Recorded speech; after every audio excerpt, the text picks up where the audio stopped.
Oke, balik lagi sama gua PG. Hari ini kita akan belajar konsep berikut yang React yaitu komponen. Jadi udah gue bilang kalau React itu semuanya berhubungan sama komponen. Nah, kita bisa lihat di sini ada komponen input, ada komponen backend, ada komponen pesan. Jadi kita akan bikin sebuah app sederhana yang cuma kalau kita input teks di sini terus kita pencet kirim nanti pesannya muncul di bawah. Of course ini belum berfungsi karena gue belum logging kodenya baru berbeda HTML sama CSS-nya. Jadi without further ado, ayo kita langsung masuk ke React-nya. Nah, di sini gue udah cuma punya struktur HTML yang sederhana dan CSS yang sederhana dan ya hasilnya begini. Tinggal kita bikin React-nya. Kita harus pakai use case. Terus kita bikin cake-nya cons. Nah, kita perlu dua macam cake. Pertama buat nyimpen teks yang sedang diketik di sini. Terus pas pencet kirim, teksnya ini akan di push ke cake yang kedua buat ditampilin ke sini. Pretty much mirip sama yang pertama. Cuma lagi akan kita kelompokkan berdasarkan komponennya. Sekarang kita bikin dulu cons msg, set msg. MSG di sini message ya guys, bukan monosodium glutamate atau apapun itu, saya lupa namanya. Use cake-nya screen kosong, enggang.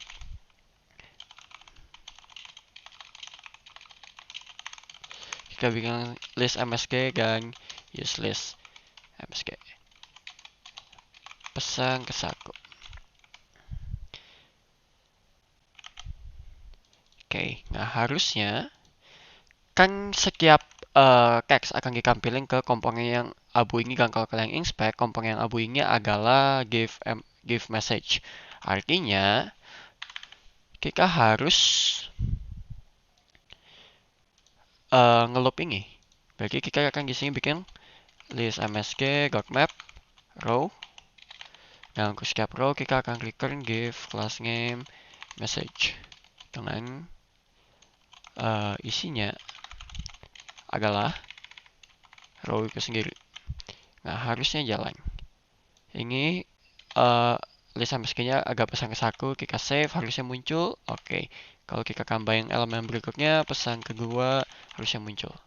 Mantap, tinggal gue belum kasih pegging, maaf. Ini margin crop, kita kasih aja 20 pixel. Boom. Oke, so far so good, kita kosongin dulu karena kita mau awalnya array kosong. Oke, sampai sini kita udah good, tinggal kita urus ini. Nah, ini yang agak pusing kalau kita ngurusin input-inputan di React. Karena yang kita ubah adalah bukan cuma ketika on click, tapi ketika on change juga state-nya harus berubah. Jadi kita nggak bisa pakai on click listener di sini, kita harus pakai on change listener di sini. On change ini akan manggil sebuah fungsi. Kita bikin dulu fungsinya deh, biar nggak pusing. Kita const handle msg file set msg file. Why is this? Karena di sini kita akan terima parameter yang mana artinya event, dan di sini kita akan panggil handle msg target.value. Ini adalah jika kalau kalian inspect nanti JavaScript itu JavaScript event punya property target.value. Nah, ini yang akan kita ambil yang menjadi fokus kita di sini. Susah ya, bingung gue juga jelasnya gimana. Tapi kalau kita lihat di sini bareng-bareng di komponen, sketnya kosong, begitu kita klik, sketnya berubah sesuai dengan yang kita klik. Nama saya PG. Gitu. Jadi kalau untuk event kita harus kasih parameter di sini yang menganggarkan event bisa target.value ini buat ngambil value yang sekarang ada di text field-nya. Jadi misalnya value-nya kalinya A, maka target value-nya itu A. Begitu gue pencet B di sini, target value-nya itu adalah AB. Jadi itu akan langsung oper ke sini. Atau kalau nggak mau ribet kayaknya bisa doang. Terus di sini baru kita panggil ini target ke value. Ini juga bisa. Harusnya hasilnya sama aja. Mana kita lihat refresh kosong hop. Oke, jalan. Sip, jalan. Nah, tinggal kita bikin bucketnya. Ini pretty straightforward seperti biasa. Kita bikin push MSG aja deh.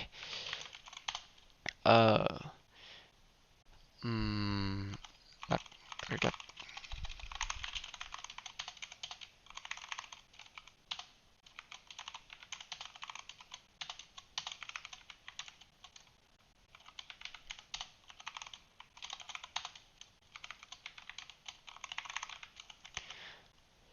Dan push message ini cuma ngambil list message terus di push, gini pergi ke script forward dan nge-set semuanya jadi yang seharusnya set message jadi kosong dan set list message jadi targetnya alias array yang udah di push sama elemen message.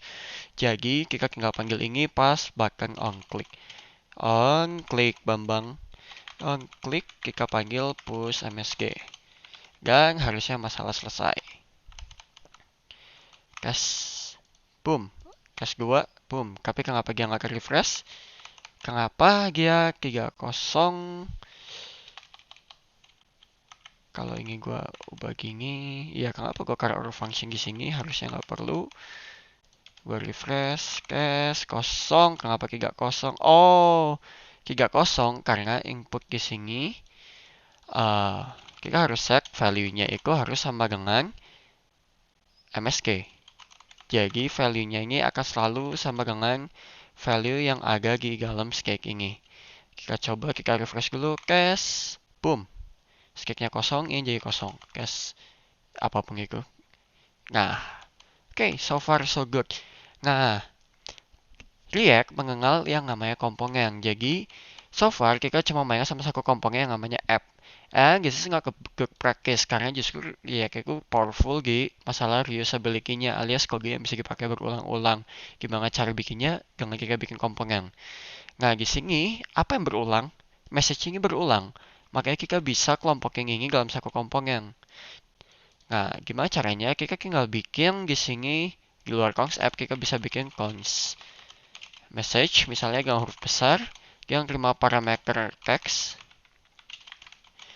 And then kita tinggal bikin return-nya ini. Give class name ini. Return give class name ini. Dengan ini ya masukannya text. Maka dari itu kita tinggal pakai di sini. Kita nggak usah pakai give manual gini. Kita bisa panggil message dengan self closing. And then text sama dengan row. Dan hasil yang sama akan jalan dengan ini adalah komponen message. Jadi kalau suatu hari kita pengen di sini nggak cuma text doang, misalnya kita pengen ngambil H1, ini sesuatu gitu. Kita nggak usah ngubah lagi satu-satu give, kita tinggal ubah di message doang dan semuanya jalan. Begitu. Ini adalah konsep komponen. Nah, seiring berjalannya waktu, komponen kalian akan banyak, nggak cuma message doang. Bakal agak banyak banget dan bakal overwhelm kalau dimasukin ke app.js semua. Makanya kita akan bikin satu file baru. Actually, kita akan bikin satu folder baru namanya components. Masukin components di dalam src. Dan di sini baru kita bikin, kenapa begitu Bambang? Kita bikin huruf besar, ingat message ke JS. Isinya apa? Isinya ini, import. Jangan lupa import, tapi kita nggak perlu use cake karena ini cuma ngambilin doang. And then, kita masukin ini, const message. And then, export. Jangan lupa export default message.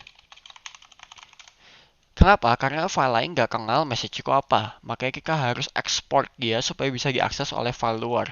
Kita save, terus tinggal kita import di sini, import message from breaking ini src components message like that. Save dan harusnya semuanya jalan. Tes. Oke, semuanya jalan. Dengan komponen kita udah ada di luar. Nah, agak gua tipe export, agak export default. Tapi export yang tipe ini, kalau lu punya misalnya fungsi lain, message with timestamp gitu misalnya, text, terima text sama timestamp, bla bla bla, gitu lah ya. Misalnya kalian punya gua komponen gini yang sama-sama merefer ke message, makanya kita bikin di satu file yang sama, message.js. Nah, kalau pakai export default, lu nggak bisa ngekspor 2 biji kayak gini. Ini biar beda kita ingin dulu deh. H1 timestamp gitu misalnya. Nah, kita nggak bisa export default message, terus bawahnya export default message with timestamp. Ini harusnya error, karena yang kepanggil cuma ini doang. Kita lihat, error. Karena export default itu cuma bisa satu komponen. Gimana caranya gua? Well, kita nggak pakai export default. Ada gua cara kita bisa pakai export di sini untuk masing-masing komponennya. Atau kita gini, export kurawal message with timestamp gitu. Dan kita baru saja mengekspor sebuah objek. Makanya kalau kita balik ke sini, error. Kenapa? Karena kita bukan mengekspor satu komponen, tapi satu object of komponen. Makanya di sini harus kita deskripsi kita mau ambil message dari komponen script message. Karena sekarang ini return-nya udah bukan komponen message lagi, melainkan ada komponen message sama ada komponen message with timestamp. Gitu. Makanya buat ambil message-nya doang, kita harus deskripsi pakai kurawal. Gitu. Nah, ini message timestamp bisa kita loop juga di sini message with timestamp. Ini kita hapus dulu message with timestamp, boom. Di save, muncul. Gitu. Jadi itu adalah konsep import export yang harus kalian manfaatin di React ini. Nah, somehow kalian akan bikin komponen yang lebih kompleks dari sekira cuma ngambilin kakak kayak begini doang. Kalian akan bikin komponen yang bisa melakukan sesuatu. Nah, misalnya si input ini kan inputnya kebetulan cuma satu input text doang. Kalau buahnya gak input nama gimana? Kalau dia bikin satu-satu kan mumet. Nah, kita bisa handle ini dengan bikin komponen lagi. Tapi sebelumnya kita wrapping dulu, baknya kita keluarin aja dulu, labelnya kita masukin, biar tampilannya jadi kacau. Sebentar gue perbaikin.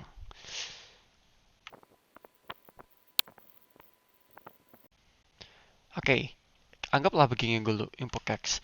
Nah, ini kan bisa agak banyak. Misalnya di sini bukan cuma input text, tapi ada input name juga. Boom. Oke, harus gue wrapping lagi.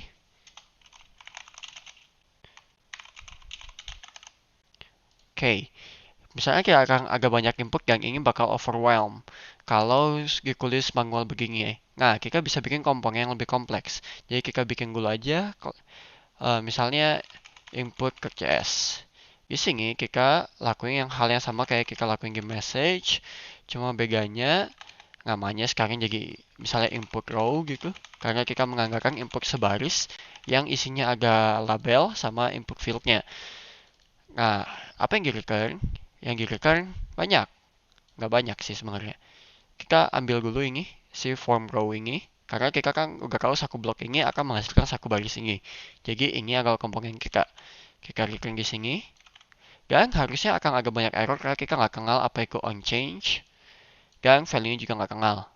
Karena state-nya ada di komponen app, bukan di komponen input row. Kita nggak bisa serta-merta akses itu seenak jika kita. Jadi kita import dulu di sini, input row from components input. Export di sini, export input row. Nah, gimana caranya supaya state-nya ada di app, tapi kita ubahnya di komponen input row. Karena kalau kita pakai state-nya di input row, pas di app kita pencet button buat nge-push, gimana cara kita dapatnya? Karena state-nya itu secara hierarki dia ada di subkomponennya. Jadi susah kalau kita mau ngambil state dari subkomponen. Lebih gampang dari parent ngoper ke bawah daripada dari bawah ngoper ke atas. Makanya kita di sini kita bikin satu lagi dulu MSG sama name. Set name misalnya. Karena kita mau bikin dua biji. Nah, yang harus kita oper, perhatiin si form row ini perlu on change, handle MSG sama value MSG. Nah, di sini kita tinggal panggil handle MSG, terus kita bikin satu lagi handle name misalnya. Di sini kita panggil set name. Kenapa gue bikin ini terpisah supaya rapi, jadi kalian nggak mumet. Fungsinya semua di atas gitu jelas sesuai namanya, nggak masukin di manual di sini. Jadi ini value juga, tapi set name udah. Nah, sekarang kita tinggal panggil. Panggilnya apa? Panggilnya input row. Dengan parameternya ada value, value-nya itu adalah MSG, dan set value. Itu adalah set MSG. Salah, handle MSG. Terus kita oper di sini, value, set value. Value-nya kita masukin ke sini, set value-nya kita masukin ke sini. Karena value ini akan nge-refer ke MSG dan set value ini akan nge-refer ke handle MSG. Harusnya sampai sini we're good. Kita bisa cut dulu ini, kita save dan kita lihat apakah semuanya berfungsi. MSG is nge-define. Oh, udah define. Test. Oke, jalan semua seperti yang kita mau dengan kondisi komponennya udah dipisah. Ada input row, ada MSG. Kalau kita bikin case 2, kita punya case 2 di sini. Perhatiin flow-nya, kita punya input row, komponen terpisah, tapi kita manggil fungsi-fungsi dari komponen parentnya, yaitu app. Kita manggil handle MSG, kita manggil stake-nya, dan kita juga bisa push MSG, nggak ngaruh. Nah, same go share, tinggal value MSG, name, sama di sini handle name. Dan masalah kita selesai. Tes. Cuma nggak akan ada perubahan karena si name ini belum kita handle buat apa-apa. Makanya sekarang kita mau upgrade message-nya dulu, tambahin name. Misalnya name sama dengan row.name. Row.text. Nah, sekarang kita ubah. Sekarang ini list MSG ini udah nggak bisa array kayak biasa, tapi kita perlu array of object yang isinya name, misalnya PG, terus text, pesan. Nah, dan di message-nya kita harus gas struktur juga, kita tambahin name, kita tambahin text. Nah, tinggal kita tambahin p misalnya di sini buat tampilin name-nya, kikik 2 text. PG kikik 2 pesan. Oke, ini udah sesuai yang kita mau. Jadi kita bisa ngambil name-nya yang ada di sini. Dan kita bisa ambil text-nya juga. Dengan kita oper row.text sama row.name ke property text sama name. Perhatiin, text di sini sama text di sini itu beda. Text di sini merefer ke property. Text yang di sini nge-refer ke row-nya. Dimana kita punya row ku selalu name kikik 2 sesuatu, koma, text kikik 2 sesuatu. Jadi ini berdua namanya boleh beda, boleh. Tapi kalian biar nggak pusing samain. Atau kalau nggak mau pusing, tinggal ini, kalau gue biasanya akan nulis Gaka, kurawal row. Nah, di sini gue tinggal gas struktur Gaka doang. Di sini baru gue tulis Gaka.name sama Gaka.row. Kenapa? Karena ini lebih fleksibel ke semua komponen. Kita benar-benar cuma ngoper objeknya doang, si row-nya doang. Gas strukturnya akan dilakuin di dalam komponennya. Kenapa ini undefined? Karena Kenapa itu undefined? Oh, ini harusnya Gaka.text. Harusnya jalan. Can I click property name of undefined? List MSG gan. Harusnya jalan. Yoi, jalan. Gue jelasin dulu error lagi kenapa. Karena pas lihat pertama kali nge-load, si cake ini itu nggak langsung ada. Makanya kita harus ngecek apakah dia udah ada atau belum. Apakah dia masih null atau udah ada. Kalau masih null, ini akan return false list MSG ini. Tapi kalau udah ada, kita bisa nge-map. Termasuk kalau ini elemennya kosong, kita cuma punya array kosong doang, dia nggak akan munculin error. Boom. Gitu. So, tinggal sekarang di push message-nya kita nge-push-nya udah bukan message doang berarti. Kita nge-push message, name. Salah. Name, kikik 2 name, text, kikik 2 MSG. Kita save. Dan jangan lupa di sini set name-nya juga jadiin kosong. Maka aplikasi kita harusnya, oh shit. Ini input row-nya kita tambahin label juga deh.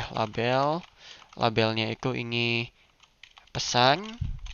Di sini labelnya itu adalah nama.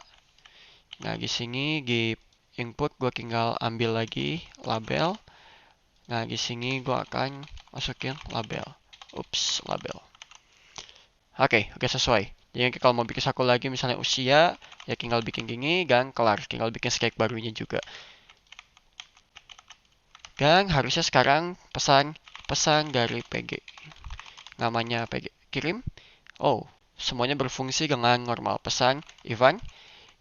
Saya Ivan misalnya. Semuanya berfungsi. Jadi dari sini kalian bisa belajar gimana cara nge-handle komponen-komponen dari eksternal. Jangan lupa diekspor dan kurawal. Jangan lupa kalau ekspornya kurawal, inputnya juga harus ada kurawal. Dan yang kalian oper ke komponen sebelah bisa apapun. Bisa skate, kayak begini, value sama MSG bisa sexcake yang kayak begini, atau bisa juga primitif kayak string, label gini, atau bahkan bisa objek juga. Jadi semua hal bisa kalian oper ke komponen sebagai property namanya, bukan parameter. Property ini bisa diakses di sini, di parameter si input row-nya. Tapi ingat, dia itu kembalinya objek. Jadi dia sebenarnya cuma masalah property objek ini, props. Tapi bisa kalian langsung guys struktur begini.